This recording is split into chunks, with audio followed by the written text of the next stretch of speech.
Praise the lord.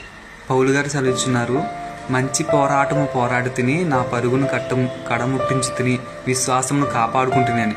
పౌలు గారు లోకానుసారమైన పోరాటం కాదు, లోకానుసారమైన ఇబ్బందులు కాదు, ఆయన పోరాడినది శరీరానుసారులతో కాదు కానీ ఆత్మానుసారులతో పోరాడి మంచి పోరాటం నేను పోరాడాను. నా పట్ల దేవుడు ఏ చిత్తాన్ని కలిగి ఉన్నాడో ఆ చిత్తాన్ని నేను నెరవేర్చాను, నా పరుగు నేను కడముట్టించానని పౌలు గారు సెలవిస్తున్నారు. మనకున్న పరిస్థితిని బట్టి కూడా మనం కూడా ఆయన ఏ దేవుడైన యెహోవా మన పట్ల ఏ చిత్తం అయితే కలిగి ఉన్నాడో అది మనం నెరవేర్చేవారిగా ఉన్నామా?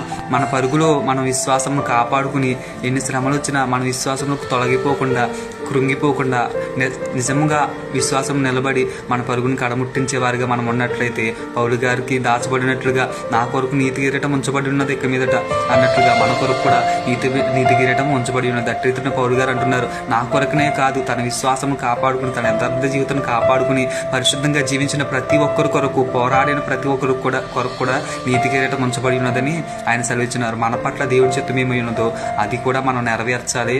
ఆయన మన విశ్వాసాన్ని కాపాడుకోవాలి. మన పరుగులో మనం పరిపూర్ణులుగా